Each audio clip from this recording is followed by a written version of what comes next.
So if you watched yesterday's video, you would have seen the trees that we got down from the attic that I put on the front porch. And I forgot that I had actually recorded how I made them. So while this is from 2023, since I got them out yesterday, I figured I'd show you how I made my tomato cage trees and then how I updated them last Christmas. For this project, you will need 1 tomato cage per desired tree, duct tape, scissors and a wire cutter, floral wire, zip ties, which I wished I used, garland, lights, and a weight like a sandbag if you're going to be placing your trees outside.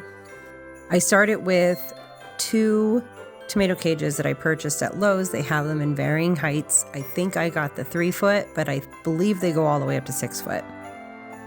So then I used duct tape to tape the top of the tomato cages together, forming the top of the tree, like the pointy part. You're going to want to use a couple layers of this just to kind of keep it secure and to have something for the top of your garland to rest on so it looks fuller.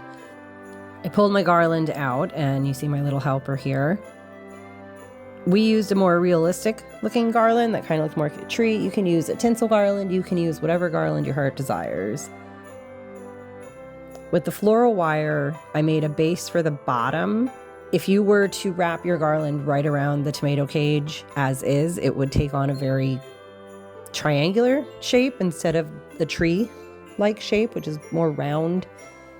So these extra pieces of floral wire wrapped in between each layer helped to create that roundish look, and then I secured it by wrapping it through the bottom, which comes into play later. The first layer of garland looks pretty sparse, but I just took it from the top and just went down to the bottom, wrapping it around as I went, trying to keep it as even as possible. Then I just repeated that with more and more layers of garland until I got the full look that I wanted. It's not going to be perfect because it is a tomato cage, but you can fluff your garland as you needed, and you can add more floral wire to create more of a solid base if you would like to. Once the trees looked as best as I could get them, again, they're not going to be perfect, it was time to light them. So I had 1 string each of a warmer white Christmas light, and that's what I used the very first year. It just wrapped around in a spiral from top to bottom. They went on either side of the garage door, so they plugged right into the garage lights. And it looked really cute the first year. I actually really liked it. Now the bottom with the floral wire, that's where I put a sandbag. And that is what helped keep it from blowing down. If the winds are strong enough, it's still going to blow down. You may need a different form of weight, whatever is going to work for your climate. If you're putting it inside, you're not going to need a weight. But for me, for outside in Southern California, a little bag filled with sand works just fine.